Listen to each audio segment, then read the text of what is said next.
Aujourd'hui, nous sommes réunis à l'occasion d'un think tank sur le Lean Retail Management. Donc, c'est le Lean Management appliqué au secteur du retail et donc en particulier à différents points de vente, dont l'objet était de regarder les problématiques concernant les performances au niveau des points de vente.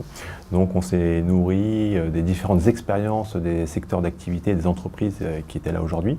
La satisfaction client doit s'instaurer à travers deux choses, à travers le parcours que va suivre le client dans l'entreprise.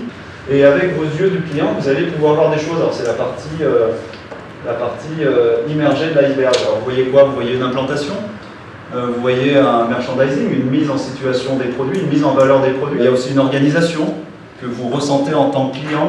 On voit en face de nous des gens qui travaillent, qui nous accueillent. Deuxième composante majeure de la performance en retail, c'est tout ce que le client ne voit pas.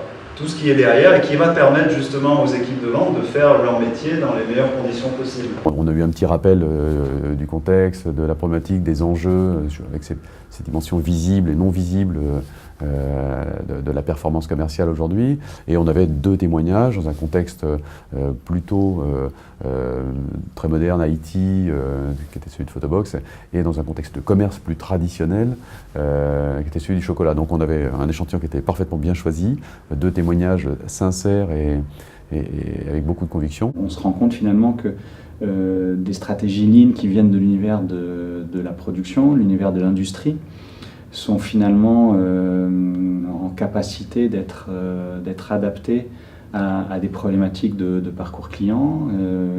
Et quand on parle de parcours client, on mélange à la fois le côté satisfaction, le côté réponse aux attentes, et en même temps ce côté efficacité, ce côté recherche des résultats permanents. Il est surtout très important d'expliquer le sens aux équipes, passer du temps à expliquer, les associer dans la construction permanente, de communiquer très régulièrement sur les avancées, notamment sur des premières réussites, et aussi bien évidemment l'importance de développer les compétences, de faire des formations, à la fois au départ pour donner cette culture Lean Management et ensuite tout au long des processus autour du management, des équipes terrain. Actuellement, dans l'entreprise où je suis, il y a des initiatives effectivement qui sont lancées. Et donc on est vraiment dans une phase où ces différents enseignements sont vraiment intéressants pour moi.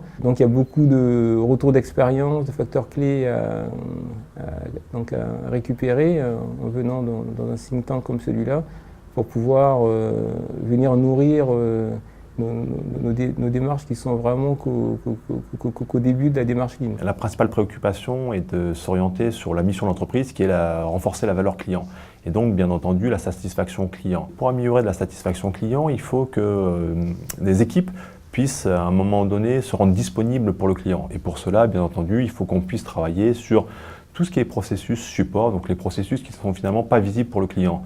Donc, un des objectifs de la démarche est bien entendu d'améliorer et de simplifier les processus support qui, à un moment donné, permettent aux collaborateurs de prendre du temps pour, à un moment donné, être orientés vers le client. Un des leviers importants dans tout ça, c'est bien entendu l'accompagnement que les managers peuvent avoir, puisque si la valeur ajoutée se crée sur le terrain, donc entre les points de contact collaborateurs et puis clients, donc il faut absolument que le manager puisse être sur le terrain pour accompagner ses équipes et développer les équipes dans ce sens-là.